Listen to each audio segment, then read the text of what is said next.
He didn't wait for permission. He walked up to the witness stand, sat beside the wheelchair, and stared into the judge's eyes like he'd been there before. No bark, no command, just a vow only the brave could understand. They called him a threat, a danger. But the truth?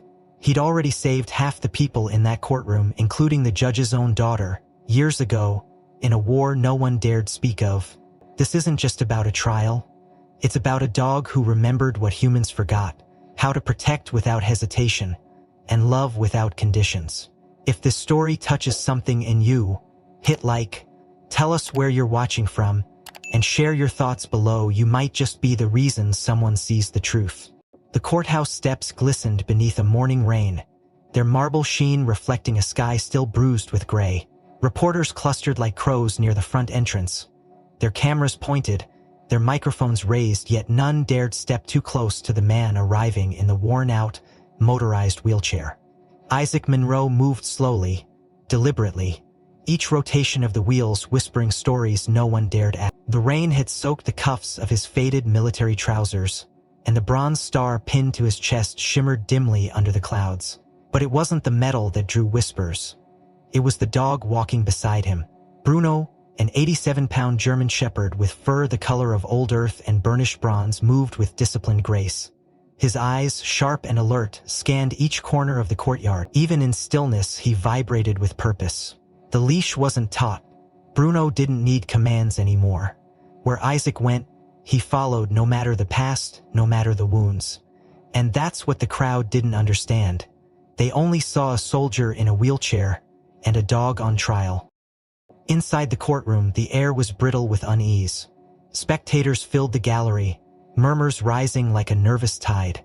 The words "dangerous animal" and "ordered euthanasia" floated between lips in hushed tones. All while Isaac was wheeled to the front, near the witness stand, not as a defendant, but as the only man willing to speak on behalf of a canine accused of violence. The irony? Most of the people here wouldn't have survived long enough to judge Bruno if he hadn't done what he did. The judge, a woman in her early 60s with weary eyes and a silver bun coiled like a question mark, called the courtroom to order. "We are here today to determine the final disposition of the dog Bruno, registered service canine, involved in the incident at Glenview Park on March 12th. Her voice didn't tremble, but her eyes paused on Bruno with an almost human doubt. Isaac adjusted the lap blanket covering the stumps beneath his knees, the scars long sealed but never forgotten. His voice, when it came, was rough but steady. "Your Honor, I'm here to testify not just as Bruno's former handler, but as the man whose life he has saved more times than I can count. What happened in that park, it wasn't aggression. It was instinct. It was loyalty. It was what we trained him for, but that was the beginning of it. The tension between the man Bruno was trained to protect and the world that now wanted to destroy him for following that very training. 2 weeks before this hearing, Bruno had knocked a man to the ground in Glenview Park, broke 2 ribs, left bite marks deep enough to require surgery. The man was white, mid-30s, father of 2. His lawyers now called for Bruno's destruction on grounds of public safety, and the city had agreed. Only Isaac had refused to let the case die quietly. "If they bury him for doing his job," he had said in a local interview, "then every canine in this country just lost its freedom." As the opening arguments unfolded, Isaac drifted back to another courtroom, a desert battlefield in Kandahar where shrapnel sang and the sky turned red. He remembered the night Bruno found the IED under their convoy route, remembered the 3-second growl, the halt, the explosion that never came because Bruno had sensed the invisible. That night, 3 soldiers lived, and later, when the RPGs came and Isaac's legs vanished beneath flame and dust, it was Bruno who dragged his broken body behind a charred truck, shielding him with his own fur-covered frame as the bullets stitched the air. That dog bled for this country, Isaac thought now, staring at the jury who watched Bruno like a ticking bomb. But none of them knew that story yet. Instead, they watched security footage from the park, grainy, distant. It showed Bruno lunging as a man approached Isaac's wheelchair. There was no sound, no context, no audio to capture the man's muttered words. Isaac remembered them clearly. "You crippled bitch, get out of my way." No one saw the hand reaching toward the holster hidden under the man's jacket. But Bruno did. And what did the camera show? A dog attacking a man. Isaac's jaw tightened as the prosecution spoke. This animal has already shown violent tendencies. He is a threat to the public and the law is clear. Service animal or not, once a dog injures a civilian unprovoked, the default course is euthanasia. Compassion is not policy, safety is. You want to talk about provocation? That man was reaching for a gun. You want to talk about safety? That dog made a split-second decision to save my life. He paused. Again. There was a moment sharp, electric, when no one breathed. Even the bailiff lowered his clipboard. Outside, the rain began again. Inside, Bruno lay at Isaac's side, unmoving but alert. His ears twitched with every cough, every footstep. Not because he was nervous, because he was trained. Because even after a battlefield, a rehab center, and 6 years of living quietly in Isaac's modest one-bedroom home, he was still watching, still listening, still protecting. The prosecutor's final words rang like a warning. Sentiment is not justice. And if we let this animal walk out of here today, what happens next time he senses a threat? But no one asked what would happen if next time there wasn't Bruno. The courtroom buzzed faintly during recess, a fragile hum of speculation and half-murmured theories slipping through the rows of wooden benches like restless shadows. Isaac sat motionless in his chair, his fingers unconsciously stroking Bruno's neck, feeling the steady rhythm of the dog's breath against his palm. Every muscle in Bruno's body was taut but still, watching, always watching. They'd trained him that way back when obedience meant life, hesitation meant body bag. Across the aisle, the prosecution huddled near a laptop, arguing in hushed tones. Isaac's eyes narrowed. Something didn't sit right. The video they played earlier, it wasn't the full feed. He had worked too many protection details not to recognize a cut when he saw one. 27 seconds were gone. Clean, surgical. Just before the incident in Glenview Park, in that missing window, the man Colin Durow approached fast, eyes darting, one hand resting near his beltline. There was a flicker, almost imperceptible to the untrained eye, a twitch in his left wrist, a half-concealed motion under his jacket. Bruno had seen it, and that was when he surged. But the court hadn't seen it, because that part of the tape was gone. Isaac remembered too clearly the moment it happened. He'd been turned slightly, adjusting the tray on his wheelchair, when Bruno had growled, not a warning growl but the low, targeted snarl that meant imminent threat. His instincts hadn't dulled. Not even after all these years. The man had been too close, too quiet. And then Bruno had leapt. The public saw what they were allowed to see. A dog attacking a man. But Isaac had seen the flick of the wrist, the flex of the fingers, the barely visible chrome of something metallic slipping beneath fabric. He didn't need to guess. He'd seen that posture in war zones. He'd seen men die because they blinked when a hand moved like that. Still, in a court of law, instinct wasn't evidence. Especially not when they came from someone who looked like Isaac Monroe, a black vet in a wheelchair with an aggressive dog at his side. He'd seen the way the jurors leaned back whenever Bruno shifted his paws. They couldn't read discipline in the dog's posture. Only danger. Isaac's thoughts drifted to the desert. Camp de Hearth, Camp Toric, 7 years ago. Heat like a fist pressing down on his skin, the taste of grit in every breath, and the stink of diesel sweat, and something that never left the faint chemical trace of fear. That's where he'd first met Bruno. But not as a partner.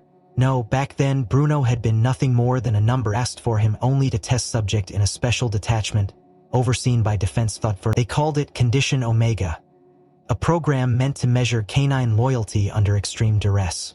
Bruno, barely 2 years old, had been caged with 4 other dogs, all former field canines, all injured, reconditioned, they said, rewritten. But it wasn't training, it was torture. Audio loops of explosions, gunfire, screams, food withheld for days, then brought in only to be denied if the dog didn't react exactly the way they wanted. Isaac, newly reassigned to a recon team after losing his first partner, had wandered into that part of the base by accident. The screaming had drawn him in, not human screaming but something else. High-pitched, broken. He found Bruno in a steel pen, shaking, muzzle torn raw from trying to chew through the bars. No handler, no paperwork, no explanation. He asked questions, got stonewalled, so he did what soldiers aren't supposed to do. He disobeyed. That night, under the cloak of blackout protocol, he picked the lock, wrapped Bruno in a camouflage blanket, and carried the limp, shivering dog out under the cover of an alarm drill. He smuggled him into the recon tent, fed him, bathed him, slept beside him for 2 nights, told the officers Bruno was his new assigned canine. No one argued. Isaac had already earned his medals. He could spin it. Bruno never left his side again. The dog had scars, both visible and not. Loud noises triggered him at first. He'd bolt at the sound of a Zippo lighter, tremble when a certain pitch hit the air. But Isaac worked with him, reconditioned him the right way. Through trust, through time, Bruno learned to anticipate threats in a way no other dog could. Not from training manuals, but from something else: survival. Trauma gave him a sixth sense just like Isaac, which is why when Bruno had lunged at Darrow in the park, Isaac didn't doubt him. Not for a second. Now, watching the prosecution shuffle papers and stammer explanations about technical file corruption, Isaac knew damn well what he was up against. This wasn't a court seeking truth. It was a court seeking control. A controlled narrative. A controlled resolution. But Bruno had never been easy to control. Neither had Isaac. The judge called the court back into session. A new witness was brought in. Tech expert. Civilian contractor. Swore under oath the video was intact to the best of our recovery abilities. Isaac watched him closely. Saw the tightness in the man's jaw. The flicker of discomfort when his eyes met Bruno's. Something was off. This guy knew more than he let on. Isaac leaned toward his public defender. Whispered low, "Ask him about the source file, George." The man blinked, confused. "Just do it." The lawyer stood, asked the question. The witness froze, then stammered, "That data wasn't part of the original packet. We don't have access to that level of metadata unless it's been requested by higher channels." Bingo. The jury shifted. The judge scribbled something. The prosecution narrowed their eyes. Isaac looked down at Bruno, who met his gaze for a long, still moment. Isaac had seen that look once before when he pulled the dog from a pit filled with dying bodies and false commands. When he chose to rescue what others were willing to break. Now, once again, Bruno was the one on trial.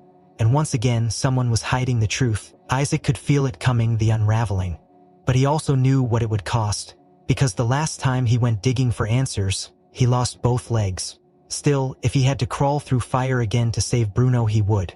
Because beneath the courtroom silence, beneath the suits and procedures, beneath the flickering lights and buried footage, something darker was slithering in. And Isaac Monroe had spent too long in the dark not to recognize it when it crawled back into the light. The courtroom was colder today, or maybe Isaac was just feeling it more. Bruno sat curled at his side, silent but watchful as always. His breaths were slow and steady, his ears flicking subtly whenever the heavy doors creaked or someone whispered too close. Isaac had gotten used to that hyper-awareness, both his and Bruno's. It was a rhythm they shared now, one man, one dog, two souls stitched together by war and whatever came after. But as he sat there, back aching from hours in that worn-out wheelchair, Isaac could feel something darker creeping up again, not from the outside, but from deep within, like a tide he could no longer stop. The courtroom reminded him of briefings in forward bases rooms where men smiled with dry mouths and dead eyes while maps lit up in red, and orders sounded like death warrants. He hated the wood paneling, the way the walls seemed to close in every time the prosecutor raised his voice. The man had this artificial calm about him, like someone who rehearsed empathy but never meant a word. That voice, measured, nasal, faintly condescending, carried a tone that made Isaac's shoulders tense involuntarily every time it cut through the air. And Bruno? He didn't like that voice either. It happened during a mandated psychological evaluation, ordered by the court to assess Isaac's mental clarity and testimony reliability. He'd done dozens before, standard protocol for wounded veterans filing for benefits or testifying in sensitive cases. This one felt different. It wasn't the doctor. Dr. Lena Moore was gentle, well-meaning, the kind of person who tried too hard not to stare at the missing parts. She asked about Kandahar, about dreams, about how often he woke up soaked in sweat or with his nails dug into the mattress. Isaac answered because he'd learned how. He'd been through the cycle, diagnosed with severe chronic PTSD, nightmares, disassociation, survivor's guilt, the whole alphabet. But he'd also learned the things they didn't tell you in pamphlets, like how to time your breathing when the walls started crawling, or how to shut down a memory loop before it pulled you under. But Bruno learned something else entirely. Dr. Moore was taking notes when the prosecutor, Thomas Graves, entered the observation room. He was there as a legal representative, something about aligning testimony with court-acceptable language. He didn't even speak to Isaac directly, just leaned over the intercom to remind the doctor about time constraints and courtroom scheduling. The second he opened his mouth, Bruno, who had been lying calmly beside the chair, jerked upright with a sharp grunt. Not a bark, not even a growl, just alert, focused. His eyes snapped to the wall where Graves' voice was coming from, and his posture shifted low and tense. Isaac noticed it immediately. "Easy," he whispered, placing a hand on Bruno's back, feeling the tension like live wire. Bruno's ears flattened, his tail stiffened, and his breathing grew faster. Dr. Moore paused, pen hovering midair. He's never responded this way during a session. Graves kept talking. Bruno stepped forward, his claws tapping lightly on the tile, head tilted as if trying to see through the glass. Then came the sound, a low, guttural growl, one Isaac hadn't heard since they'd cleared IED zones in Helmand Province. "Stop," Isaac said firmly. Bruno froze but didn't sit. Something in Graves' voice had triggered him. Not the content, he wasn't shouting, wasn't threatening, just the voice itself. The timbre, the rhythm. It reminded Isaac of something too, something buried under layers of dust and morphine. He couldn't place it right away, but Bruno had no such barrier. Whatever he remembered, it was visceral. Later that night, Isaac sat alone in his apartment, the lights low, the TV muted. Bruno rested nearby, eyes closed but not asleep. Isaiah stared at the ceiling, the fan spinning lazily, and let his mind slide back. The image came slow at first, flashes of a field hospital, voices, a translator, a screaming prisoner. And then it locked into place, a camp.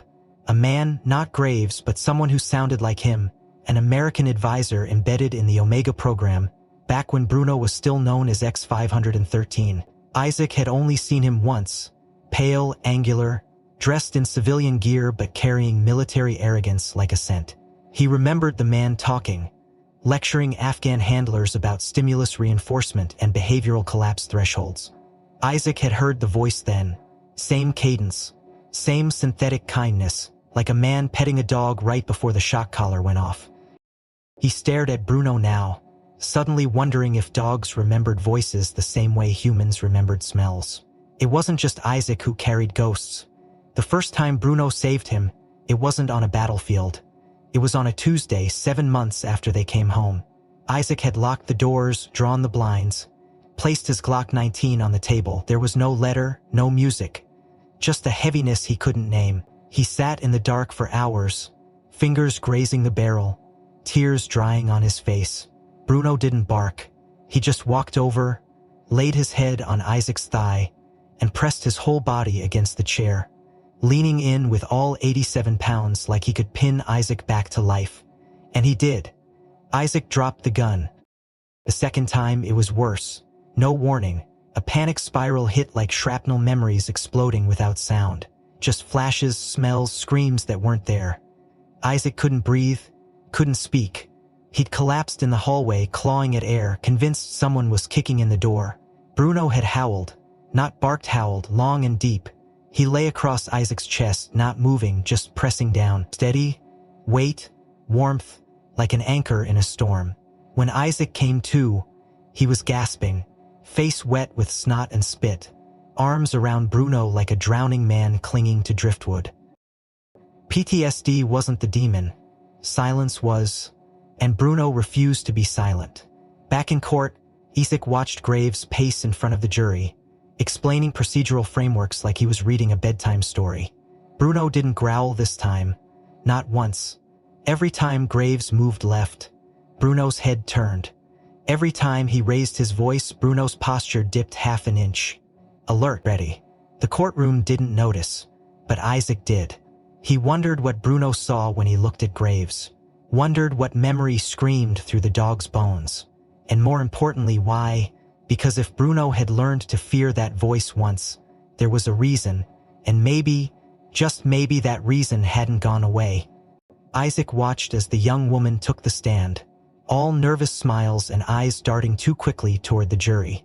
Her name was Mia Vallon, 19, blonde college freshman, dressed in a pale blue cardigan that screamed innocence. She folded her hands neatly on her lap and sniffled once before speaking. Her voice quivered in just the right places, trembling with carefully measured fear. The dog, there wasn't any warning. 1 second we were walking past, and the next he lunged. Mr. Duro tried to protect me. She paused, eyes wide, dramatic. It was horrifying. Gasps stirred from the gallery. The prosecution nodded solemnly. The judge's brow furrowed. But Isaac didn't move. He stared at the girl, his hands resting on the wheels of his chair, Bruno silent beside him like a statue carved from tension. Isaac had seen this performance before, in soldiers faking trauma for early discharge, in lawyers stretching truth like elastic, in witnesses who turned pain into theater. Mia was playing a part, and she was too good at it. 2 rows behind the bench, a young paralegal tapped something into her laptop. A notification pinged on Isaac's public defender's tablet. He opened it mid-testimony, frowned, leaned over and whispered something to Isaac. New information, private messages, social media. Just came through via subpoena. You'll want to see this. Isaac glanced down as the screen lit up. There, on full display, were a series of private texts between Mia Vallon and Colin Duro, the alleged victim of Bruno's attack. The most recent read, if we get him riled enough and the dog reacts, we can he's old, disabled, and no one questions a crying girl. The next one, that dog is probably half feral. Just get close, mouth off, make sure I'm near you, the leash is short. We just need a bite. Doesn't have to be deep. Isaac's stomach turned, the messages went back weeks. Screenshots, times that guessed anything mattered. It wasn't random. It was a setup. The defense moved fast. They submitted the messages as supplemental evidence, prompting a rapid sidebar with the judge, the prosecution, and a visibly sweating Mia who now looked less innocent and more like a kid caught shoplifting on camera. The judge allowed the evidence into the record. Mia was called back to the stand under recall. Her voice cracked for real this time. She stammered, eyes darting wildly. I didn't mean it. It wasn't supposed to go that far. But the damage was done. Her credibility shredded. The jury shifted uncomfortably in their seats. The whispering in the gallery changed tone from sympathy to suspicion. Isaac didn't celebrate. He didn't smile. This wasn't justice. It was damage control. He looked at Bruno, who remained motionless, eyes locked on nothing. Not satisfied, not relieved, just still. Like he was waiting for something worse. Because something was worse, the truth hadn't finished unraveling yet. Later that evening, long after court recessed, Isaac sat in a cramped legal office with boxes of discovery files stacked against the walls like barricades. A former Army intelligence analyst, now an investigator hired by the defense, entered with a file folder marked classified, redirected. He set it on the desk between them. I think we found something, he said. About Duro. Isaac's gaze sharpened. The analyst opened the folder. Inside were satellite photos, shipment logs, and an old photograph from 7 years ago, taken in an underground kennel outside Kabul. In the corner of the frame stood a young man, lean, pale, dark eyes, a smug half-smile on his face as he held a shock prod near a cage. In that cage, partially obscured by shadows, was a German shepherd, scarred, underfed, but unmistakable. The eyes were the same. It was Bruno. Darrow was part of a private military subcontractor, the analyst explained. Not officially listed, but his name shows up in a ledger from an intercepted arms trafficking op. They weren't just selling weapons, they were selling trained dogs. Dogs stolen from forward operating bases, smuggled through black routes, broken, then sold on the market to warlords, drug traffickers, and the highest bidder. He paused, watching Isaac. This wasn't just a bite, this was a reunion. Isaac couldn't speak. His chest burned. The room blurred around the edges. He reached down, fingers curling into Bruno's fur. The dog trembled. Just once. Barely noticeable. But Isaac felt it. He remembered now, the second time Bruno flinched in the hallway of the VA clinic, months after returning home. A man had passed by with a certain walk, a certain smell, synthetic cologne over adrenaline, tobacco and something bitter underneath. Bruno had growled low, almost unconscious. It was the same reaction he'd given Graves. And now Duro. They weren't just threats. They were memory triggers. Bruno wasn't afraid of strangers. He was remembering tormentors. Back in the courtroom the next day, Duro was nowhere to be seen. His lawyer had filed a motion to excuse him from continued appearance due to ongoing medical recovery and psychological distress. But the judge had seen the file, so had the jury. Isaac noticed how differently they looked at Bruno now. Not as a weapon, but as a witness. A survivor. Someone who had endured unspeakable cruelty and still chose to protect. The silence in the courtroom was different now. It wasn't loaded with doubt, it was heavy with realization. And while no one spoke it aloud, the shift was clear. The dog they'd wanted to put down was now staring into the past they'd tried to bury. Isaac knew better than anyone. When silence shifts like that, when it thickens and slows, it means truth is about to speak. And sometimes it speaks without words. The courtroom sat under a silence thicker than concrete, the kind that made breath feel loud and seconds feel like minutes. The air was different now. Heavy. Not just with emotion, but with unspoken weight, truths crawling out from years of darkness. Isaac's jaw was clenched as he stared at the screen in front of them. The lights dimmed, the jury leaning forward in anticipation. A small, battered cassette recorder sat atop the evidence podium. Its plastic body faded from sun and age. "Your Honor," the defense attorney said, holding up the device with slow reverence. This was retrieved from a classified field archive, dated October 12, 2017, Helmand Province, Afghanistan. The chain of custody is verified through military channels.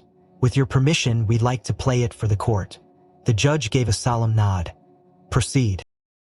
A faint hiss filled the speakers, followed by the rough static of wind and radio interference. Then came voices low, hurried, American, breathless with adrenaline. A younger Isaac spoke first.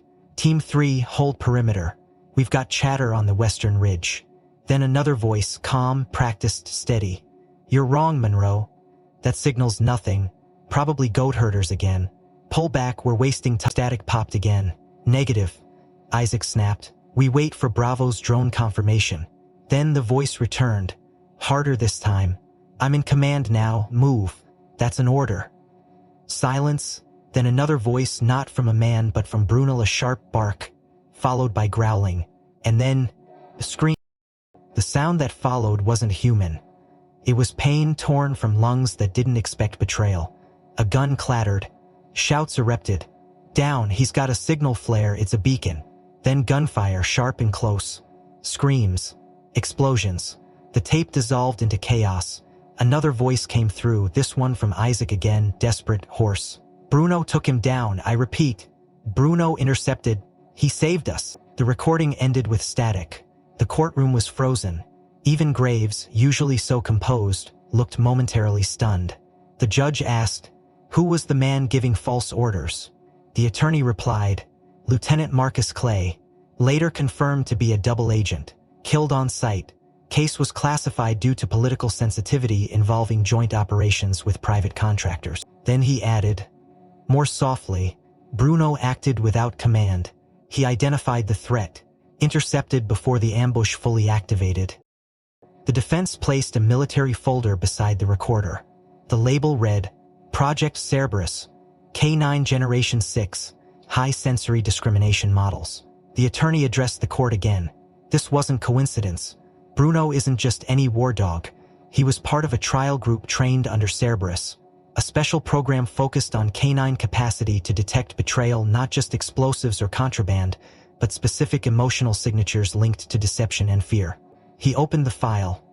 Studies from the program documented the ability of select canine units to react to elevated cortisol, adrenaline surges, and microsweets in individuals engaged in covert hostile intent. Bruno was one of only 5 dogs cleared for this level of scent analysis training. Eyes widened across the room. The jury whispered to one another. One leaned back slowly, murmuring, "That dog saved a whole unit." Another, and he recognized a traitor before anyone else did. The courtroom wasn't just listening anymore. It was believing. Isaac sat still, but his fingers curled tighter against his wheelchair armrest. This part of the story was buried under layers of red tape, loss, and pain. He hadn't expected it to resurface. He hadn't wanted it to. But now that it had, something in him both hurt and exhaled. He remembered that day vividly, the dust and heat, the scent of diesel and sweat. Lieutenant Clay had insisted they retreat down a narrow valley, one that Isaac's gut screamed was wrong. Clay had outranked him, but Bruna didn't listen to rank. Bruna had stared at Clay for a full minute, low growl rumbling like thunder. Then he lunged, took the man down, sank his teeth deep into his neck before anyone could react. They'd tried to pull him off, screamed at him, but then they found the flare in Clay's vest, found the beacon in his boot, and the Taliban mortar rounds started hitting just seconds later. If Bruno hadn't acted, the unit would have been erased. That wasn't speculation, that was survival. But it was after that chilled Isaac most. Bruno had been caged for 3 days under military investigation. Isaac had fought tooth and nail to have him released, writing reports, arguing before officers, leveraging every ounce of reputation he had left. In the end, they let Bruno go, but the incident was sealed. Classified, disappeared. Too complicated, they said. Politically explosive. Isaac had to sign a non-disclosure just to bring Bruno home. Now, all of it was here, on record, in court. The weight of it nearly crushed him. Dr. Lena Moore, the psychologist, had quietly returned to observe the testimony. When the recording finished and the file closed, she whispered to her colleague, "This dog doesn't just remember trauma, he knows intent. That's not instinct, that's something else." The colleague nodded, scribbling furiously. "This isn't animal behavior, this is operational memory, tactical comprehension.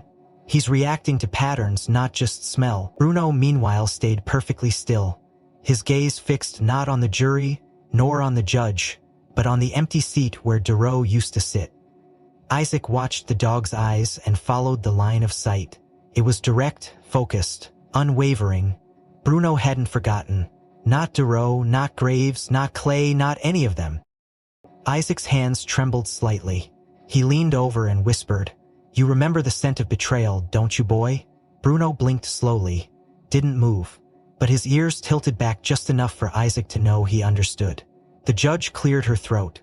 "Given the new evidence, I'll allow full re-examination of the incident at Glenview Park under the premise of preemptive action by a recognized military service animal with advanced behavioral conditions." She looked at Bruno. "This isn't just a dog. This is a decorated unit member." She turned to the jury. "Please consider that as you deliberate." And still, Bruno didn't bark, didn't move. He didn't need to, because everything they'd tried to bury, every silence, every lie was now echoing through the courtroom louder than any voice.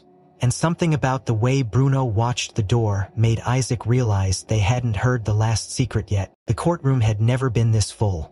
Spectators spilled into the aisles, journalists pressed shoulder to shoulder behind barricades, and security presence had doubled overnight.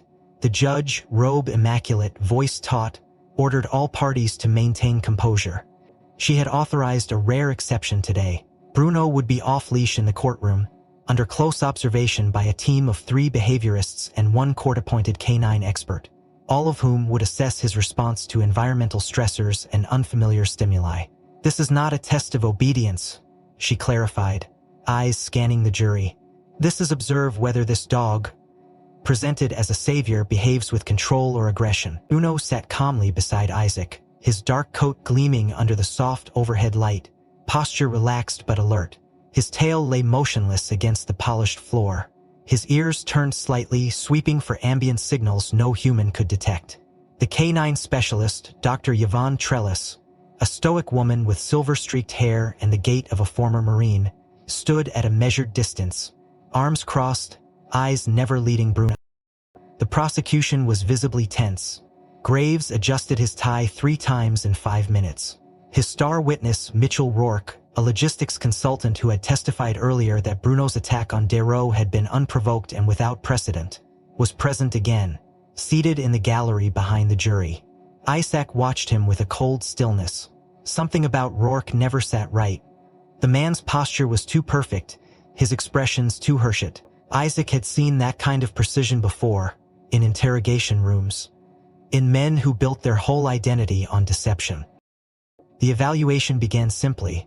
Dr. Trellis introduced herself to Bruno with a quiet tone and extended palm.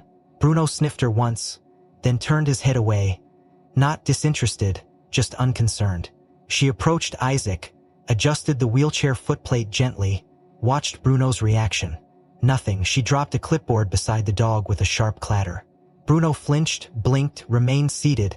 Then came the stranger's servant. A bailiff entered with a 6-year-old girl from the jury waiting room, a shy child with a lollipop and a limp from a recent fall. She was to walk slowly past Bruno as part of the predictable movement trial. Her mother followed close behind.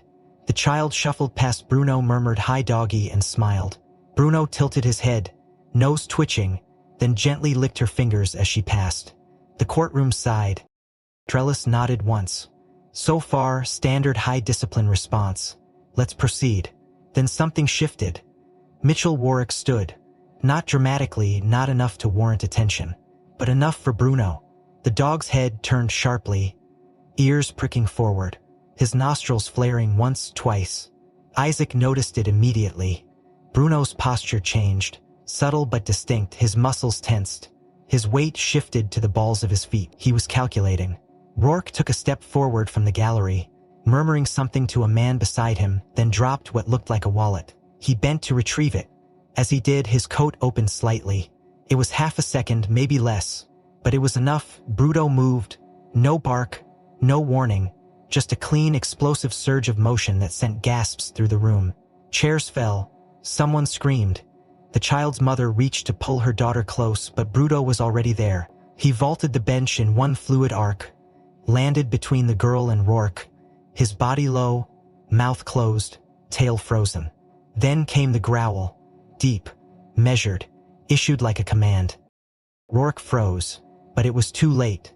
The bottom of his coat flared again, and this time everyone saw it. A glint of metal, a switchblade half exposed in his inner lining, ready to be palmed in a heartbeat. Bruno lunged, not for the throat, not for the chest, but for the wrist. He clamped down with surgical precision, driving Rourke to his knees.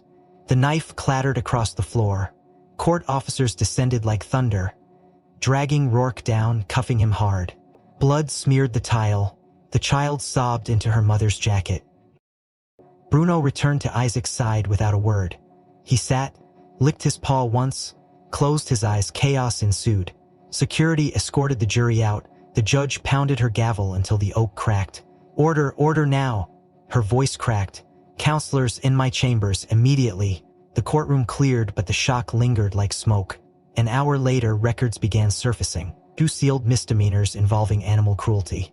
A suspended sentence for assault with a deadly weapon.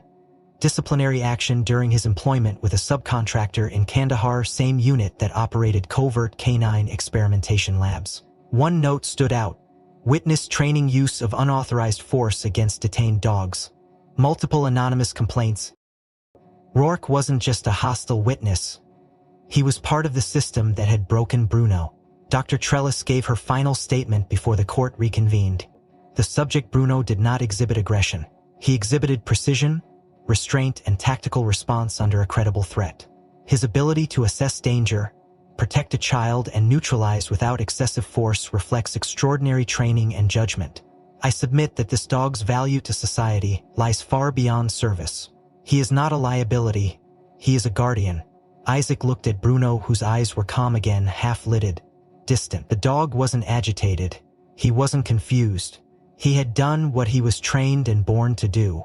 He had drawn the line between violence and protection, between impulse and purpose, and he had stood on the right side of it. The news of Rourke's arrest had barely cooled when the next layer of buried truth began to stir from the deep. The court's official assessment of Bruno shifted overnight from subject of investigation to potential protected military asset. And with that came a surge of attention from agencies far beyond the courtroom. A letter from the Department of Defense arrived sealed, requesting a delay in sentencing and offering classified insight into Bruno's prior deployment history. But Isaac had already known this storm would come. He'd been bracing for it since the moment Bruno leapt in front of that child. There were things they didn't want public, things he had spent years burying beneath silence and denial. And now they were clawing back to the surface, one scar at a time.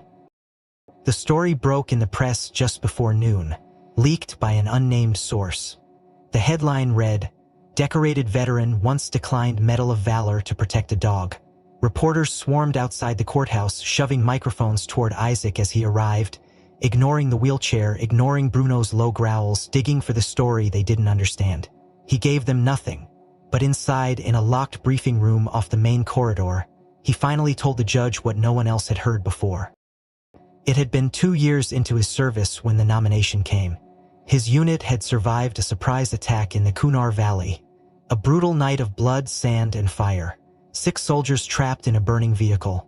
Isaac, despite 2 broken ribs and shrapnel in his thigh, had crawled back into the Humvee 3 times, dragging them out one by one. What the official report didn't say was that Bruno had gone in first. He'd taken fire. He'd dragged the unconscious driver out by the vest. Isaac had only followed his lead. But the Medal of Valor was going to be his. Commander had offered it with full honors and a promotion. But the condition, hidden behind soft words and polite handshakes, was that Bruno would be reassigned. "He'll be sent to Cerberus Tactical," they'd said. "He's too advanced for fieldwork. We need him on the research end. There's data we can't waste." Isaac had smiled, saluted, and refused the medal. "You want my war story," he'd said. "Then write this down. I followed that dog. He didn't follow me. If you take him from me, you're not preserving data. You're killing the only part of this war that still makes sense." The refusal had blacklisted him. Quietly. No promotion, no press, no medal. But Bruno stayed by his side, and for Isaac that had been the only victory that mattered. Now, as the courtroom braced for another hearing, a man stepped forward from the gallery. Tall, lean, retired blues hanging loosely on a scarred frame. He carried himself like a soldier long out of uniform but never out war. His name was Captain Elijah Stroud, former commander of the Army K-9 Genetic Adaptation Division. The moment he walked in, Bruno sat up straighter. Isaac felt the shift before he saw it. Bruno didn't growl. He didn't wag. He simply stared, like a soldier recognizing a ghost from a forgotten battlefield. Stroud spoke directly to the judge. "Your Honor, I request to testify as an expert witness, under oath and with full access clearance." The courtroom paused. "On what grounds?" the judge asked. "On the grounds that this dog Bruno isn't just trained, he's engineered. And I was one of the men who authorized it." Gasps rippled like lightning. Graves stood, objective, but the judge allowed it. And Stroud took the stand. He unzipped a leather folder and pulled out documents so heavily redacted they looked like puzzles made of ink. "Project Hound," he said, "originally initiated under a DARPA directive, later folded into Cerberus. Objective: identify and cultivate K9s with enhanced olfactory response, not just to substances or explosives, but to emotional signals. Fear, deception, rage, pain. Canines already have the biological infrastructure. Our goal was to amplify it genetically." He paused, letting the weight settle. "Bruno is one of 3 survivors from Generation 9. We bred for traits most dogs suppress: hyperneurosensitivity, adrenal recognition, microhormone detection. These dogs can smell what humans feel, literally. When someone lies, they sweat differently. Their body releases trace compounds. These dogs can map that. Bruno was the most gifted. His scans revealed response spikes even under sterile lab conditions." He turned toward the jury, eyes hard. "That's why he leapt at Darrow. That's why he stared down Graves. That's why he tore into Clay in Kandahar. Not out of rage, not out of training, but because something in them reeked of betrayal." Isaac couldn't move. The courtroom was silent. "And that's why we wanted him back," Stroud continued. "From his unit rotated stateside. We tried to recall him. Isaac refused. He knew what we'd do. Strap him to electrodes, put him in a box, turn him into something that only smelled pain." The judge leaned forward. "Are you saying this dog was modified?" Stroud nodded. "Not with chemicals, not with implants.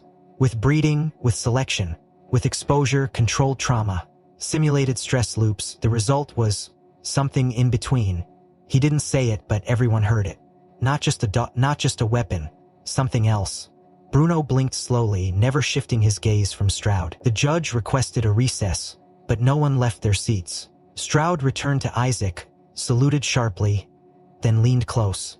"They'll come for him now," he whispered. "Now that the secret's out, they won't want him exposed, you know that, right?" Isaac nodded, throat tight. "They'll say he's dangerous, but what they mean is he knows too much." Stroud turned and walked out, his boots echoing like a clock counting down. And Bruno? He stayed seated, silent, breathing slow, waiting for the next sound no one else would hear. The courtroom was different now, not in its shape or sound or smell, but in something unspoken that filled the space between breaths. Since Captain Stroud's testimony, the air hung heavier. People sat straighter.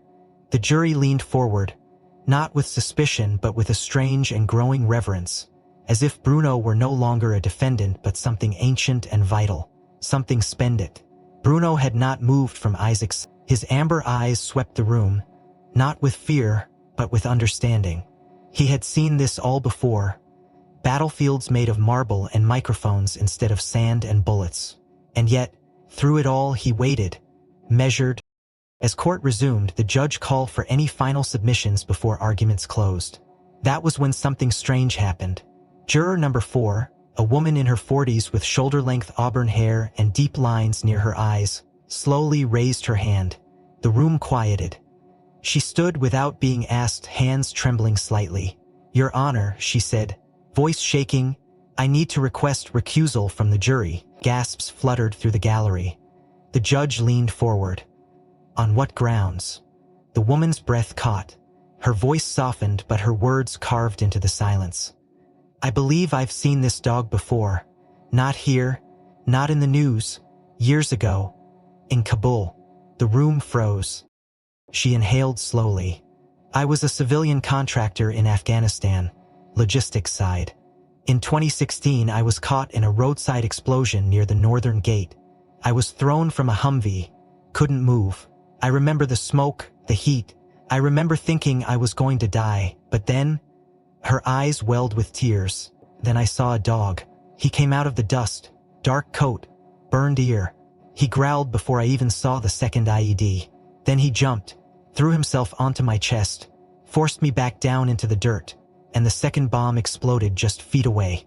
She looked toward Bruno, who stared at her without blinking. "He never told me who the dog was. I never got to thank him. I only saw his eyes, but I never forgot those eyes. Until this trial, I thought they were just part of the trauma. But when he looked at me from across this room, I knew." The courtroom was silent. The judge nodded slowly. "Request granted. Juror 4 is formally recused. Please remain for observation." As the woman returned to her seat, tears slipped down her cheeks. Bruno didn't move, but Isaac placed a hand gently on his back, feeling the tension shift like a tide going out. Then came the next witness, an older man with tired posture and careful steps. His white coat folded over his arm, his name tag filthy about Ellis Mahoney, VA Psychiatric Division. He took the stand, cleared his throat, and looked directly at Isaac. "Your Honor," he began, "I've treated Sergeant Monroe for the past 18 months under full federal medical coverage. My testimony today is both professional and personal. Isaac Monroe suffers from complex PTSD with comorbid insomnia, panic episodes, and chronic suicidal ideation. I have documented these conditions over time, adjusted medications, initiated EMDR, and trialed cognitive therapies." He paused. None of them worked like Bruno. He turned to the jury. Last March, Monroe experienced an acute psychotic break. He had been off medication for 3 days due to a clerical error at the pharmacy. He was isolated, triggered by a series of fireworks during a local holiday. When I arrived at his home after a welfare call from a neighbor, I found the front door open, furniture overturned, and Monroe bleeding from a gash on his wrist, semi-conscious on the floor. And beside him, pressed against his chest, was Bruno. The dog had licked the blood until it clotted, had dragged a medical alert device across the room, had stayed with him through the night. According to neighbors, Bruno had howled non-stop for 6 hours until help arrived. The jury was motionless. Dr. Mahoney's voice cracked for the first time. "In psychiatric terms, we often speak of anchors, objects or routines or beings that keep patients from detaching entirely from reality. Bruno is not just an anchor. He is Isaac Monroe's last link to functional survival." He folded his hands. "Without this dog, Mr. Monroe would have died before spring. The prosecution shifted uncomfortably, Graves refusing to meet anyone's gaze. The judge's expression was unreadable, but her fingers pressed tightly together as if holding something fragile and volatile. Outside, rain began tapping gently against the courthouse windows, each drop a tiny percussion in the quiet that followed. Bruno yawned softly, not from boredom, but from the strange peace that often followed the storm. He blinked once toward the former juror, who was now openly sobbing in her seat, then toward Dr. Mahoney, then back toward Isaac as if confirming they were all still breathing. Isaac leaned forward, gripping the armrest of his chair. He didn't say anything, didn't need to. For the first time in the trial, the truth wasn't something he had to shout or defend or prove. It was breathing beside him, tail curled, heart steady, eyes ancient. And yet, even as the courtroom swelled with the slow dawning of empathy, even as the whispers shifted from judgment to awe, Isaac felt the hairs on the back of his neck rise, not because of fear, but because of the feeling Bruno gave him sometimes, the way the dog would tilt his head ever so slightly, as if listening to something no one else could hear. There was still something coming, still something unsaid, and Bruno, once again, was the first to sense it. By the time the courtroom doors swung open for deliberation day, there was a quiet rattle beneath the surface, an uncertainty that no gavel could suppress. The jury had heard the testimony. They had listened to the tapes, seen the evidence, watched Bruno protect a child, seen his past unfold in shadows and scars. But now they were tasked with something colder, something far more elusive than justice, clarity. They had to answer not just whether Bruno posed a threat to society, but whether society had ever been equipped to judge someone like him. The weight of their decision bent differently across each juror's face. Some held stern expressions, clinging to procedure. Others stared at their own hands, as if uncertain how they got there in the first place. But the fracture was clear. Isaac could feel it. He sat motionless near the defense table, Bruno's head resting against the base of his wheelchair. The room a vacuum of tension. No words, no movement, only breath. The kind of breath you take before something breaks or something heals. From the gallery, quiet spectators exchanged glances. Some clasped hands. Others kept eyes locked on Bruno like he might vanish the second a verdict was read. In the jury room, though, the divide had begun to deepen. It wasn't about the attack at Glenview Park anymore. Not really. It wasn't about whether Bruno had lunged without command or reacted outside of protocol. The real question had mutated into something larger, more human. Is the law equipped to judge the soul of a creature who has bled for us, broken for us, and still chosen to protect us without hesitation, without language, without demand? Number 8, a former teacher, reportedly said, "If this were a human soldier on trial for preemptive action under duress, we'd call it instinct, maybe even heroism." Juror number 2, a retired attorney, argued, "That's the point, he's not human. The law wasn't written for dogs, especially not enhanced ones. If we rule by exception here, we undermine the precedent." But juror number 5, a young man who had sat in stoic silence the entire trial, finally spoke up. "Maybe the precedent is the problem. Maybe we built a system for convenience, not conscience." And that was when the deadlock truly began. Inside the courtroom, as the judge called a brief recess to allow the jury more time, something happened that no one could have predicted, because it wasn't dramatic, it wasn't loud, and it didn't require permission. As the room slowly emptied, murmurs rising, Bruno stood. No command, no leash tug, no coaxing.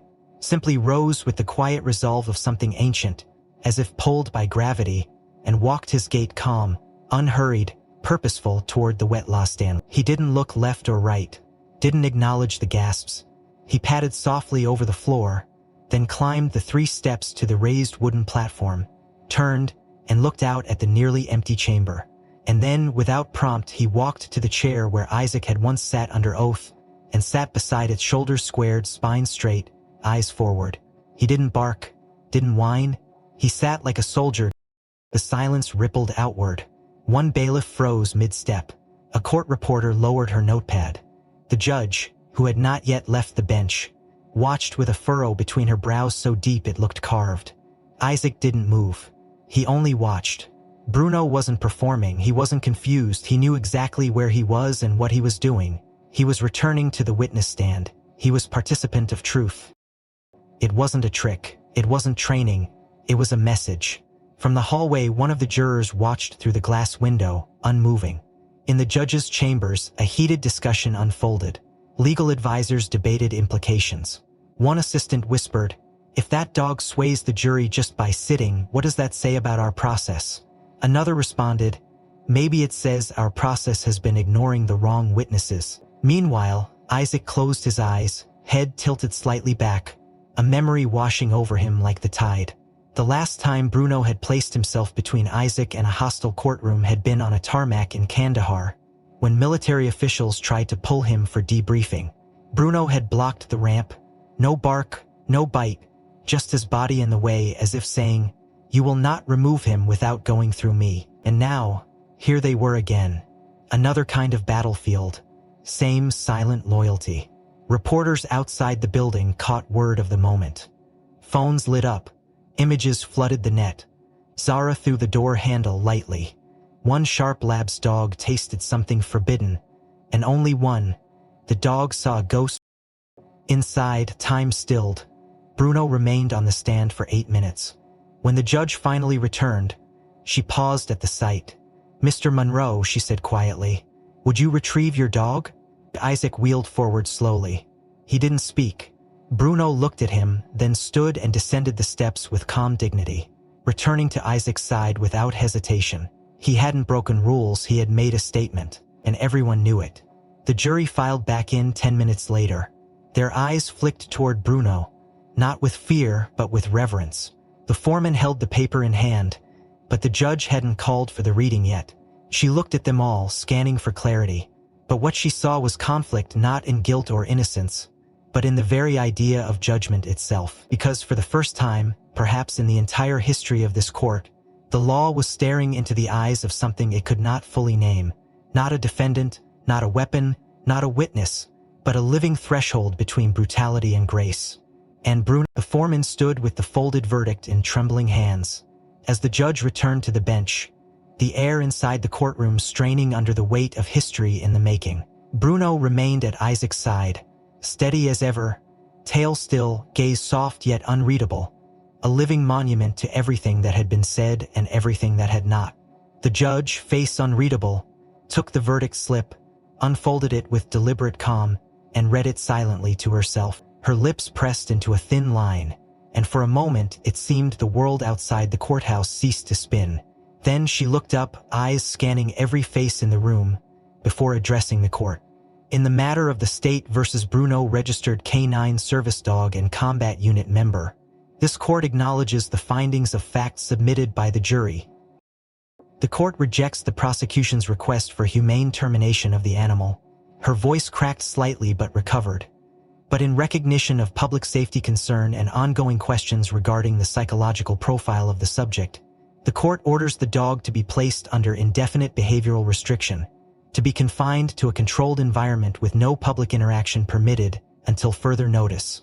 A heavy breath escaped from the gallery, part relief, part sorrow. Isaac's hands tightened around his wheels. He didn't speak, he couldn't. Bruno had been spared the needle but condemned to a silent prison. No park walks, no children, no sun-drenched porches, just walls. Just waiting. He leaned down slightly, whispered near Bruno's ear, "They couldn't kill you, but they want you caged." And Bruno looked up at him with a calm that only deepened Isaac's ache. But then, the judge shifted, not her tone, her posture, as if something inside her had come unmoored. She cleared her throat and reached beneath the bench to retrieve a slim envelope, yellowed and creased at the corners. "Before this ruling is finalized," she said, "there is a letter the court must consider. It was received in my private judicial mailbox 2 nights ago, with no return address but credentials that have since been verified through classified channels. I will now read it into the record." She unfolded the letter with slow hands, and her voice, when it came, was no longer cold law but trembling memory. "Dear Chief Justice Camber, I know this is irregular and perhaps even improper, but I cannot stay silent. 7 years ago, in the outskirts of Aleppo province, my daughter, embedded as a foreign aid physician, was intercepted by a hostile local cell. 3 men, armed, intentions clear. Her security team had been compromised. What saved her was a dog, a single black and tan German shepherd, released by an off-duty American handler who disobeyed protocol and sent the animal charging into enemy fire. That dog drove them back, shielded her body, and took 2 bullets. The last thing she remembers is the sound of his whimper when she whispered "Stay alive" into his ear. The judge stopped reading for a moment. The room was silent. Bruno had not moved, but Isaac's shoulders had tensed as if the letter carried a weight he wasn't ready for. The judge continued, her voice quieter. "I never got to know the dog's name. The army refused details. But when I saw the footage of this trial, when I saw the way he walked across that courtroom, when I saw the eyes, I knew. My daughter's alive because of him. This country has sent sons and daughters to war, and some came back broken, some didn't come back at all. But this dog came back still trying to save lives. Do not bury what has already saved us. Do not punish what only ever protect." She set the letter down. Signed, Rhett Jen A. L. Camber. My husband, and the father of the girl who came home. The courtroom unraveled. The bailiff stood stunned. One of the jurors wept openly. A ripple of awe surged through the gallery like light after long night. Bruno remained still, only now leaning faintly against Isaac's leg, as if sensing the tide turning for reasons his instincts couldn't name but his heart already knew. The judge removed her glasses, folded them quietly, and spoke without looking at her papers. "This court acknowledges that law must serve the living, not fear the unknown, that sometimes precedent is not justice, and that not all protectors wear uniforms or hold rank." She looked directly at Bruno. "We send children to war and mourn when they return as men we do not recognize. Yet this dog, he returned, still loyal, still intact, still guarding. What more could any nation ask of its soldier?" She struck her gavel once, but it sounded like thunder. "This court vacates all prior orders of confinement. Full pardon and protection status are hereby granted to Bruno, K-9 veteran of the United States Armed Forces. He shall live freely, under care of his handler Isaac Monroe, recognized as both companion and comrade." A murmur of disbelief turned into applause, then tears, then silence again. The judge added quietly, "Let it be entered into record, a warrior is not always defined by the shape of their hands, but by the weight they choose to carry. And sometimes, they carry it on 4 legs, with a heart that never betrays." Isaac closed his eyes, his throat burning. Bruno, as if hearing something no one else did, rose and placed his front paws onto the edge of Isaac's wheelchair, rested his head against Isaac's shoulder, and exhaled. And for the first time since the trial began, Isaac allowed himself to weep, not from fear, not from rage, but from something older and deeper. The sound of something precious being returned to the world. If this story moved you, consider giving it a like and subscribing for more cinematic tales that dive deep into heart and soul. I'm curious what moment in Bruno's journey hit you the hardest, and where in the world are you watching from? Let me know in the comments. Your voice matters here,